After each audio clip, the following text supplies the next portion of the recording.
Muito obrigado a todos e muito obrigado, Neves, pelas considerações que fez. De facto, quando me foi feito este convite, a primeira reação que eu tive foi dizer: eu não sou uma pessoa que, digamos, letrada do ponto de vista da fundamentação, como há, não sou académico, sou um homem do terreno, da vida concreta do terreno, e é pelo terreno que fui aprendendo também, ou estudando e aprendendo aquilo que fui conseguindo fazer ao longo desta vida de quase 60 anos. É evidente que o que venho aqui, venho partilhar com vocês uma reflexão muito pessoal, que deriva também desta múltipla ou desta dupla função que tenho desempenhado em empresas, quer como numa fase da minha vida como sindicalista e, portanto, como dirigente sindical, que defendia o direito do lado dos trabalhadores, quer do outro lado, agora, que também tenho funções de administração e tenho funções do poder da empresa, e essa compatibilidade ou esse desafio, garanto-vos, e posso partilhar com vocês, tem sido muito interessante. E tem sido interessante porque me tem permitido concluir que às vezes a distância entre as duas partes é muito mais ténua e pode ser muito mais ténua do que aquela que muitas vezes faz crer. E é nesse sentido que aqui eu vim a partilhar com vocês. Como todos sabemos, as relações no mundo do trabalho são fortemente condicionadas por fatores nacionais e internacionais. Então, nesta minha intervenção, darei especial atenção aos fatores da natureza económica e à sua influência nos problemas e nos desafios que se colocam ao mundo do trabalho. Da mesma forma, considero também relevante refletirmos sobre o papel de cada um de nós em relação aos problemas e aos desafios com que está confrontado o mundo do trabalho. Ou seja, do meu ponto de vista, ninguém está dispensado deste desafio. Então, quais são os fatores, para mim, principais de natureza económica que condicionam hoje o mundo do trabalho? Um primeiro fator que considero absolutamente central é o designado processo de globalização em que todos estamos envolvidos. De facto, nos últimos anos temos vindo a assistir à sucessiva abolição de todas as barreiras nacionais ao comércio e à circulação de capitais. Este processo de globalização tem sido comandado pelas grandes potências económicas, como sabemos, e pelos detentores do capital financeiro e especulativo. Este modelo de globalização está, como sabemos também, a gerar resultados muito desiguais entre países e tem penalizado de forma brutal uma parte substancial da população, mesmo no interior dos países mais desenvolvidos. Veja-se a evolução das estatísticas relativas ao acréscimo do número de pobres nos países mais desenvolvidos. Pior ainda, este modelo de globalização fez com que os negócios puramente especulativos passassem a dominar as transações diárias mundiais, em detrimento das relacionadas com a compra e bens de serviços indispensáveis à satisfação das necessidades humanas. Se observarmos as estatísticas das transações internacionais, constatamos que mais de 95% dos negócios que ocorrem diariamente em todo o mundo têm por mercadoria o próprio dinheiro e não os bens e serviços de que precisamos para sobreviver. Embora muitos considerem que o processo de globalização económica era inevitável, isto temos ouvido por muitos sítios dizê-lo, o que pode e deve ser discutido, do meu ponto de vista, já o mesmo não se pode nem deve acontecer em relação ao modelo que vem sendo implementado, dado que os que mais ganham são os ricos dos mais ricos, em desfavor das classes médias e das classes trabalhadoras, nomeadamente dos mais desfavorecidos.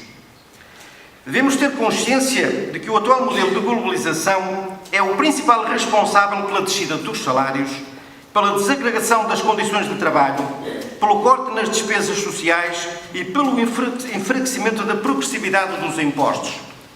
É também o atual modelo de globalização que está a acentuar de forma cada vez mais gritante as desigualdades entre os países, mas também entre as populações no interior dos próprios países. Importa questionar se a situação hoje vivida no mundo do trabalho e no mundo, em particular, no geral, seria igual caso houvesse livre mobilidade dos trabalhadores, mas nenhum poder de mobilidade do capital. Se fosse este o modelo que estivesse a ser posto em prática nos países, os países teriam de competir entre si para atrair trabalhadores. Isto é, como sabemos, o que está hoje permitido é que o capital é que circula em todo o mundo e os trabalhadores têm menos capacidade de mobilidade. E alguém dizia, ainda agora um estudioso punha a questão vamos admitir que não, senhor, que era proibido que os capitais circulassem pelo mundo, mas só os trabalhadores é que podiam circular pelo mundo. O que é que aconteceria? E então, se assim fosse, teriam forçosamente de prometer aos trabalhadores melhores salários, boas escolas para os seus filhos, um bom ambiente de trabalho, assim como impostos sobre o trabalho mais baixos, para atrair esses mesmos trabalhadores. Tal modelo de globalização exigiria impostos mais altos sobre o capital para financiar os gastos mais elevados com os trabalhadores. Ou, em síntese, se fosse outro modelo de globalização que não a liberdade de circulação de capital, mas dos trabalhadores, o mundo não seria, com certeza, como o que vivemos. Atenção que isto hoje já vem acontecendo, mas muito pontualmente, nomeadamente quando os países pretendem atrair trabalhadores especializados, não os têm. Contudo, não é este o modelo dominante em que vivemos, porque os mais poderosos não é isso que querem que aconteça. São os trabalhadores e as pequenas empresas os que suportam em primeira linha e, por vezes, de forma brutal, os efeitos das crises financeiras que têm vindo a acontecer nas últimas décadas em consequência das altas taxas de desemprego, da redução dos salários, da desregularização do mundo do trabalho e da falta de crédito à economia. Portanto, e em síntese, do meu ponto de vista, o que está a acontecer hoje no mundo deve-se muito ao modelo, a este modelo de globalização que tem comandado as relações económicas internacionais e que tem enfraquecido também e tem tido efeitos no mundo do trabalho. Há um outro elemento fundamental que este processo de globalização tem conduzido, que é o enfraquecimento dos mecanismos de regulação. Como sabemos, os processos de regulação do funcionamento da economia e dos agentes económicos visam assegurar a competitividade, prevenir abusos e proteger os indefesos. Contudo, a partir dos anos 80 do século passado, temos vindo a assistir à crescente desregulamentação do funcionamento da economia e à redução da ação e do papel dos Estados. Com isso, visa-se tornar a regulação das relações económicas, financeiras e empresariais o mais fraco possível e que os impostos sobre as empresas e sobre o capital sejam os mais baixos possíveis também, a pretexto de evitar que as empresas e os capitais fujam para outros mercados. E é isto aquilo que tem sido dito como forma ou como razão principal para haver a onda de desregularização dos mercados. É hoje reconhecido que o facto de ter havido uma eficiente regulação financeira após a Grande Depressão dos anos 30, do século passado, ajudou o mundo a evitar uma grande crise durante 4 décadas. Isto é, porque a partir da crise de 29 se tomaram-se medidas de regulação relativamente ao funcionamento da economia, houve 40 anos em que não houveram crises relevantes no mundo.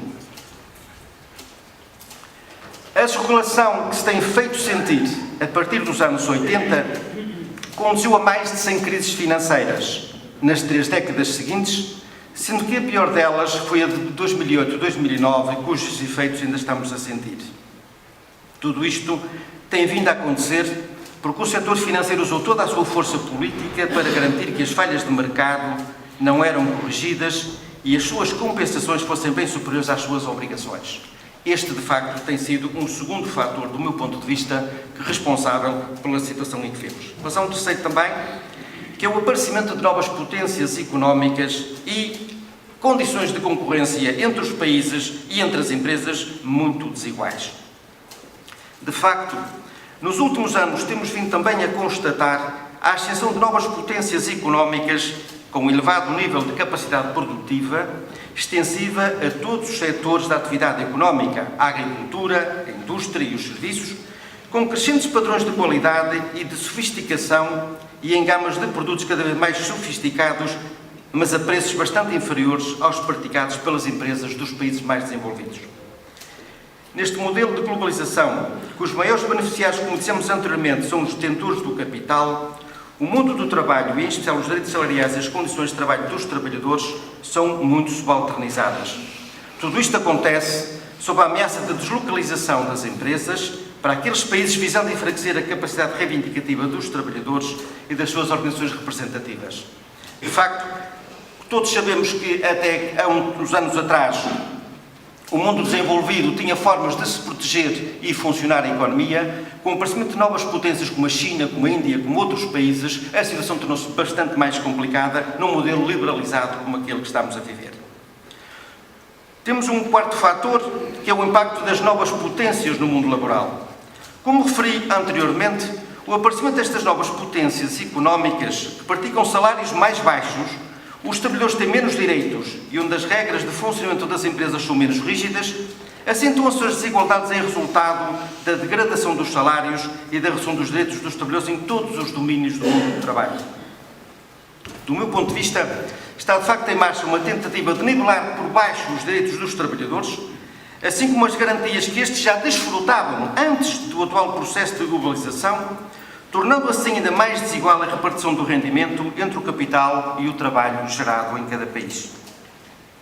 Também a precariedade da relação de trabalho laboral, e a que temos vindo a assistir nos países mais desenvolvidos, é apenas mais um dos efeitos do atual modelo de globalização económica, pois estão em risco muito mais perdas do que destacaria a redução dos salários, os aumentos dos horários de trabalho, a redução dos períodos de férias, de feriados e o enfraquecimento da contratação coletiva e das relações de negociação entre os empresários e os trabalhadores. É também minha convicção de que a realidade que hoje é vivida na maioria dos trabalhadores do mundo do trabalho não se deve a fatores conjunturais irreversíveis, mas sim a de natureza estrutural, capazes de acentuar ainda mais as desigualdades nos direitos e na repartição dos rendimentos e que poderão acentuar os fatores de tensão e de conflitualidade já vividos noutros períodos não muito longínquos. De facto, todos vamos constatando que os fatores de tensão entre o mundo do trabalho e os mais desfavorecidos em relação às outras classes sociais têm vindo a acentuar-se e nem sempre de forma muito satisfatória para muitas partes. Quais são então os reflexos do atual modelo de globalização na sociedade portuguesa e nas empresas? Do ponto de vista económico, Portugal enquadra-se cabalmente no processo de globalização anteriormente referido. Também no nosso país, assistimos a um tratamento muito desigual entre o trabalho e o capital. Ao mesmo tempo que se agravam os impostos sobre os trabalhadores e os reformados, reduz-se a tributação sobre as empresas, veja-se a recente reforma do IRC, do Imposto sobre as Empresas, dos lucros das empresas, e sobre o capital, a pretexto que assim não for, as empresas portuguesas e os capitais nacionais fogem do país e o capital estrangeiro não investe em Portugal. Este é o discurso que nós ouvimos recorrentemente. É um facto que já hoje, se formos ver, a maior parte das empresas portuguesas estão cotadas nas bolsas de valores de Lisboa, deslocalizaram as suas sedes para outros países, nomeadamente para a Holanda, que é um dos países da moeda única, como sabemos, visando com isso o pagamento de menos impostos sobre os lucros obtidos em cada ano. Mas há outros fatores específicos ao nosso país e que envolvem o Estado e os agentes económicos de que destacaria. Um dos grandes problemas com que estamos confrontados é o desequilíbrio das contas públicas, e com certeza já aqui foi abordado. De facto, as despesas que o Estado suporta em Portugal em cada ano continuam a ser muito superiores às receitas que consegue arrecadar, mesmo com os aumentos de impostos que vamos assistindo recentemente. Com o decorrer dos anos, este desequilíbrio tornou-se insustentável, o que implicou o pedido de ajuda internacional e a implementação das medidas que todos conhecemos e que estão a afetar de forma muito significativa o nosso dia-a-dia, a começar pela elevada taxa de desemprego. Também outro fator é a errada escolha das prioridades do investimento público que foi sendo dirigido para setores não transacionáveis, isto é, chama-se, como sabem, fatores não transacionáveis àqueles produtos, àquelas produções que não concorrem no mercado internacional. Por exemplo, investiu-se em estradas e as estradas não vão concorrer no mercado internacional, como sabem, é um fator interno. Ou seja, que não estão sujeitos à concorrência internacional. E aqui o Governo e os governos, os últimos governos, investiram demasiado neste tipo de fatores, descurando os outros fatores, que nomeadamente a produção que ajudasse a competir e a exportar também, como também aqui já foi referido. A maioria dos agentes económicos depende de forma excessiva do Estado e das benesses que este lhes pode proporcionar. Ainda há muito pouco tempo alguém dizia que mais de 5 milhões de portugueses dependem do Estado, nas diferentes condições, e de facto hoje é uma prática, enfim, é um elemento constitutivo da nossa cultura, é que mesmo as grandes empresas dependem mais do Estado que aquilo que nós imaginamos. Há também ainda, a agravar a situação, o elevado grau de endividamento dos agentes privados. As restrições impostas ao nosso país no âmbito do processo de resgate em curso, em consequência do rendimento e com consequências no rendimento e no consumo das famílias, e que está a condicionar de forma muito relevante a atividade operacional das empresas, muitas das quais, por não conseguirem vender o que produzem, encerram, atirando para cima para o desemprego os trabalhadores que lá trabalhavam. Há ainda os baixos níveis de qualificação da maioria da população, como um fator desfavorável para o país. Há a dificuldade dos bancos nacionais em obter dinheiro nos mercados internacionais para financiar as empresas e o aumento das taxas de juros. Há a débil estrutura empresarial ainda prevalecente em Portugal, onde predominam as micro e as pequenas empresas sem condições para aceder aos mercados internacionais. De facto, importa ter presente que cerca de 44% da totalidade dos trabalhadores portugueses que trabalham no setor, sem tirando os mercados financeiros, trabalham em empresas que empregam menos de 10 trabalhadores. Volto a repetir, mais de 44% da totalidade dos trabalhadores trabalham em empresas com menos de 10 trabalhadores. Enquanto que as empresas com mais de 250 trabalhadores apenas empregam 21% da totalidade dos trabalhadores portugueses. A dificuldade das empresas em se enquadrar no atual modelo de globalização em curso, devido, nos casos, à sua difícil ou à reduzida dimensão, como falei, mas também noutros casos devido à incapacidade da gestão, à batota das suas contas e à crescente competição a que estão sujeitas. Temos assim que há um outro fator, que é o aumento das desigualdades, que começa a ser escandaloso, de facto, o fosso entre os que mais ganham e os que melhor vivem e aqueles que têm pouco ou nada para viver. E vocês sabem e vão tomando consciência das estatísticas também em Bom Portugal que vão sendo divulgadas. A falta de coerência entre o que se defende e o que se pratica, e que é extensiva às diferentes categorias sociais da base ao topo. Isto é, temos muitas vezes, e recorrentemente em Portugal, muita gente a pedir sacrifícios, mas é para os outros, porque não se envolvem nessa contenda de também abdicar dos regalias de que têm. O reduzido sentido de cidadania, ou seja, se é verdade que temos direitos e pelos quais devemos lutar, também não devemos perder de vista que temos também deveres.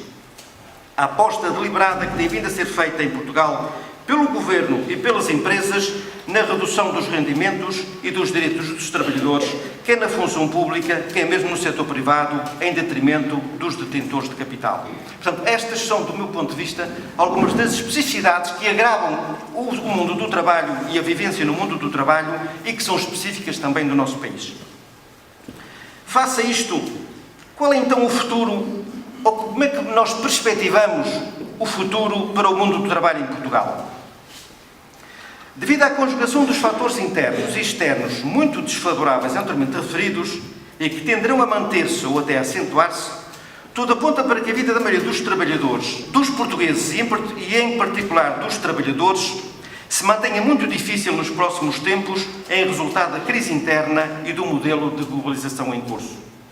De facto, se nada for feito em contrário, é previsível, do meu ponto de vista, que assistamos em Portugal a manutenção do volume de desemprego muito elevado, devido à errada política económica seguida em Portugal e na Europa da moeda única.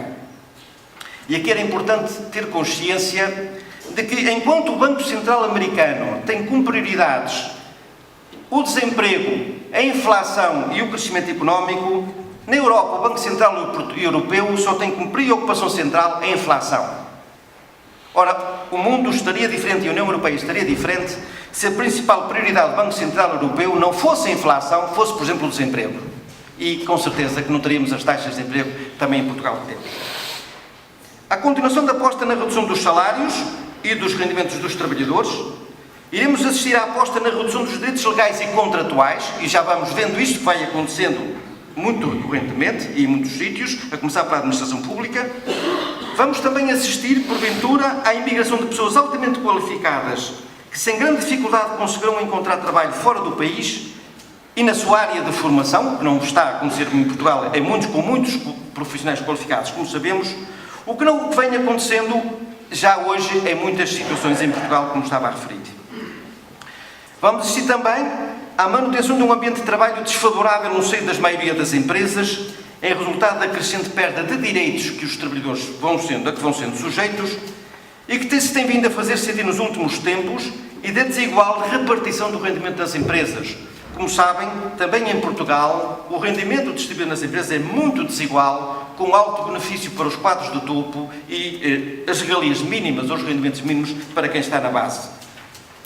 Importa ter presente que o tipo de relacionamento hoje existente entre os patrões e os sindicatos em Portugal é ele próprio um fator que prejudica a busca das novas soluções, dado que estas relações continuam a assentar na desconfiança sistemática de uns em relação aos outros. E isto é um fator que dificulta esta busca de novas soluções. Se esta é a perspectiva que o quadro atual se avizinha para Portugal, O que é que se esperará então de cada uma das partes neste processo? Do meu ponto de vista, hoje tomar consciência de que a irreversibilidade dos direitos adquiridos não é nem nunca será garantida na medida em que estes dependem de outros fatores de natureza económica, mas não só, e que estão a seu montante. Como sabem, por muitos momentos, muitos de nós habituámos a considerar que os direitos adquiridos iam ser definitivamente consagrados e não iam ser mexidos. Vejam o que vem acontecendo nos últimos tempos, do exemplo das reformas, por exemplo, e efetivamente onde assim não é. Isto é, nada é adquirido, tudo tem que ser trabalhado para que continue a existir. Da mesma forma é importante tomarmos consciência de que não se constrói uma relação de parceria saudável se apenas se valorizar comportamentos negativos da outra parte e se desvalorizar as potenciais vantagens e oportunidades que essa parceria pode gerar. Considero que a primeira atitude que hoje é exigida a cada parte é a tomada de consciência de que os problemas que o nosso país está confrontado no mundo do trabalho, e não só, têm causas profundas e uma dimensão não apenas local ou nacional, mas também uma dimensão internacional. Exige, igualmente, a tomada de consciência de que a busca das melhores soluções tem que nos envolver a todos e a cada um de nós e que nos interpelemos sobre o papel que podemos e devemos ter neste processo que vai ser longo e muito penoso para muitos dos nossos compatriotas. É igualmente exigido a todos os agentes coerência, seriedade, sentido de ética, verticalidade, solidariedade e interajuda nos domínios pessoal, familiar e profissional. Isto é, não se pode, como eu dizia atrás, pedir sacrifícios só a uma parte, escudando-nos de que para nós as regras não se aplicam. Se nós queremos ter autoridade ética e moral e fazer construir um processo de mudança, temos de ser exemplares e estar à frente do exemplo de que alguma coisa de novo tem que ser feito. As profundas mudanças em curso no mundo do trabalho e que estão a ser muito desfavoráveis para a maioria dos trabalhadores podem ser irreversíveis, do meu ponto de vista, se não houver uma profunda mudança no modelo atual de globalização, dado que este é gerador de profundas desigualdades entre o capital e o trabalho. O mundo do trabalho pode e deve ser espaço de realização profissional, de geração de riqueza e de bem-estar para todos os que trabalham em cada empresa. Mas tal só acontecerá se houver uma outra atitude e a mobilização conjunta dos patrões, dos gestores, dos trabalhadores, mas também dos governos e das instâncias de direito internacional, em prol de objetivos muito concretos e que poderiam visar: primeiro, acabar com a economia de casino que caracteriza o modelo atual em que vivemos. Pôr termo à especulação financeira e aos negócios especulativos que têm por mercadoria, como referi, o próprio dinheiro. Acabar com as offshores e todos os paraísos fiscais. Tributar de forma mais justa e equitativa o capital e os rendimentos do trabalho. Garantir a manutenção de normas jurídicas nacionais, nomeadamente como no caso em Portugal dos Códigos de Trabalho, e internacionais, que explicitem e tornem claras as regras que devem reger o mundo do trabalho, sem perder de vista que o trabalhador é o elo mais fraco nas relações de trabalho no seio das empresas. Costumo referir muitas vezes que quem trabalha mais no domínio do direito tem que tomar consciência que no mundo do trabalho não há duas partes exatamente iguais. Enquanto numa relação comercial normal nós teremos duas partes a negociar um negócio e elas estão no mesmo plano, no mundo do trabalho isso não acontece assim. Há de facto um que tem mais poderes do que o outro para poder ditar as regras que quer impor. E isso é uma realidade que só a legislação pode prever e pode acautelar, embora do meu ponto de vista não se deva ficar só na legislação, como depois podemos conversar. Deve também assegurar aos trabalhadores e às entidades patronais dos diferentes setores da atividade económica que é assistido o direito de estabelecerem de si normas de trabalho suplementares às de ordem geral, referidas anteriormente, e que devem ter em vista adequar os direitos e os deveres das partes à situação económica de um desses setores de atividade. Isto é, eu defendo que deve haver leis que protegem, que regulem o mundo do trabalho, mas deve esta legislação também prevenir e prever que é possível entre as partes, ou ao nível sectorial ou ao nível de cada empresa, estabelecer relações diferentes de trabalho que melhorem o que está na lei e não prejudiquem, claramente. Estimular os trabalhadores e os patrões a estabelecerem regras de trabalho adequadas a cada uma dessas empresas e desses setores e aos desafios com que estas estão confrontadas, sem nunca perder de vista de que é importante que haja uma justa e equitativa repartição do rendimento que cada empresa é capaz de gerar.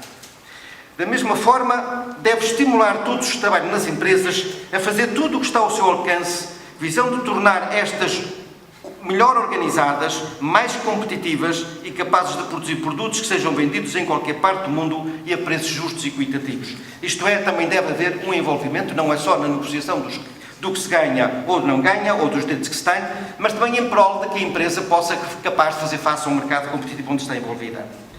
Encorajar a criação de um novo e melhor ambiente de trabalho nas empresas e fazer com que a informação relativa à vida económica e financeira de cada empresa circule de forma transparente entre todos que nela trabalham. E aqui, deixem que partilhe com vocês aquilo que às vezes é gritante. Foram muitas empresas onde eu participei na negociação e quando a primeira coisa que nós queríamos saber é qual era a situação da empresa, isto é, a empresa estava a ganhar dinheiro ou a perder dinheiro.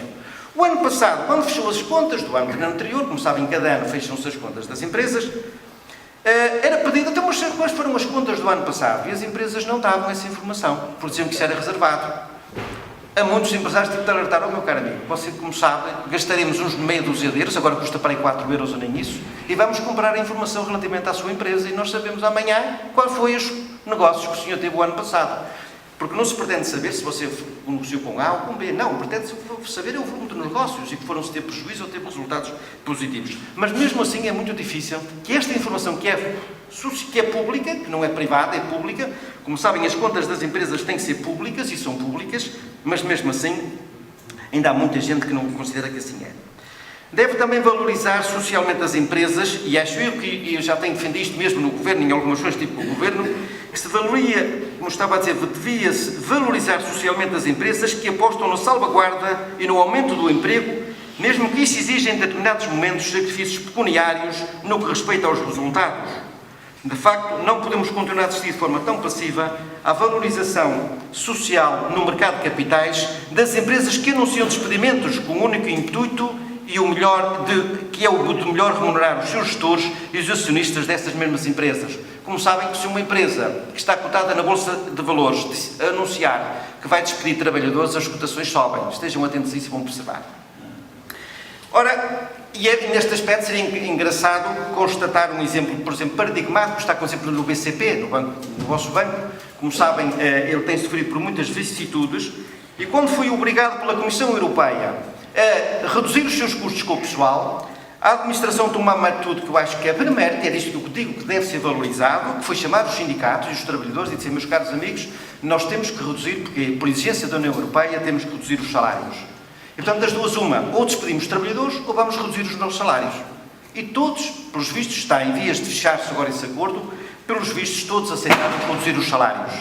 Ora, eu creio que só foi possível fazer isto porque desde o Presidente do Conselho de Administração até o operário simples do banco aceitou reduzir os salários, porque se fosse e não fosse, tenho dúvidas que assim seria. Mas aqui está um exemplo positivo, assim como eu também defendi junto do Governo, que quando se dá incentivos às empresas, se deveria valorizar, fazer publicitar, nem que fosse através de um selo, de qualquer forma, as empresas que cumpriam um bom ambiente de trabalho e que tinham um bom ambiente de trabalho nas empresas. Isto era, também seria um fator enaltecedor para obter subsídios públicos aquelas que praticassem, que tivessem boas práticas no seio das suas empresas. Então, também considero que era importante encorajar a institucionalização de processos de gestão mais participativos desde a base ao topo nas empresas. Como sabem, a maior parte das empresas pede aos trabalhadores para produzir um pouco mais. Ora, este não é um modelo de gestão adequado ao tempo e aos desafios com que estamos confrontados. Aos trabalhadores também deve ser pedido maior participação e maior envolvimento nas empresas e todos vão beneficiar com isso, esta é a minha convicção. E, em consequência, a instituir uma repartição mais justa e mais equitativa dos rendimentos anuais. Isto é, não é possível que um Presidente do Conselho de Administração, mesmo que não sendo acionista, ganhe milhões de euros de prémio e os seus trabalhadores ganhem uns cêntimos ou uns milhares de euros. Se a empresa teve sucesso, esta é a minha convicção, ela deveu-se a toda a organização, e em participação, enfim, diferenciada, mas porque é possível ver através de modelos de avaliação, e não a partir do Presidente do Conselho de Administração, como vimos. Esta mudança de comportamentos na vida concreta das empresas exige uma outra atitude dos patrões, dos gestores, dos trabalhadores, das organizações que os representam, mas também dos governos e das instâncias internacionais. Está de facto em causa a aposta numa postura mais proativa, visão de estimular a mudança que garanta que os resultados conseguidos beneficiem todos e em cada um na proporção do seu contributo e não todos por igual. É importante também diferenciar. e dê particular atenção aos mais desfavorecidos. Eu sou defensor de que nas empresas devem ter modelos de sistemas de avaliação. Na empresa onde eu trabalho e sou administrador, nós temos sistemas de avaliação semestrais, e a partir da qual distribuímos prémios semestralmente aos trabalhadores. Os próximos tempos vão continuar a ser muito difíceis se os trabalhadores e os patrões se fixarem apenas na ideia de que só têm direitos, uma parte ou outra, e que a cedência só deve ocorrer da outra parte. O preço a pagar irá ser muito elevado para todos e para cada um e por muito longo tempo. O que é que então é pedido agora a cada um de nós, e a cada um de nós eu falo desta Assembleia, por exemplo? Eu acho que é muito importante que cada um de nós tenhamos bem presente o complexo momento histórico em que vivemos e os desafios que estamos todos confrontados, os trabalhadores, os gestores, os patrões, em suma, o mundo do trabalho. Acho que devemos assumir uma postura mais interpelativa, dirigida a todos os que trabalham nas empresas da nossa região, no sentido de contribuir para que as relações de trabalho e vividas sejam exemplos vivos deste processo de mudança e de que é possível criar e gerir empresas economicamente prósperas, competitivas e onde se vivencie um bom ambiente de trabalho e uma equitativa partilha do rendimento que é gerado. Este é o meu lema: é possível, mesmo com o processo de globalização em curso, se esta for a nossa vontade e o nosso empenho, é possível criar empresas exemplares em Portugal. E como vocês sabem, anualmente já vai sendo avaliado em Portugal as melhores empresas para trabalhar em Portugal. E já hoje cresce o número de empresas que se concorrem a essa classificação das melhores empresas para trabalhar em Portugal. E neste caso alertaria, atenção, para que uma empresa seja considerada boa para trabalhar em Portugal, das melhores para trabalhar em Portugal, as administrações não são elas que respondem aos inquéritos. Os inquéritos são confidenciais e cada trabalhador tem que responder, deve responder, e a administração não sabe o que é que o trabalhador respondeu, só sabe dos resultados da empresa no fim. Pede-se então que enalteçamos também os bons exemplos e as boas práticas, tendo em vista estimular o conhecimento destas boas práticas e a da sua disseminação para outras empresas. Eu acho que ainda hoje em Portugal muitas empresas são geridas de forma muito defensiva. Os empresários e os gestores têm medo de abrir um bocadinho mais o diálogo, de envolver mais os trabalhadores, a pretexto de que isso pode gerar instabilidade na empresa. Eu acho que estão enganados quem assim pensa. Também acho que é muito importante que nós denunciemos, e de forma veemente, se necessário, os comportamentos que afrontam a dignidade humana quando estes comportamentos afetam os que trabalham nas empresas, sejam eles quais forem.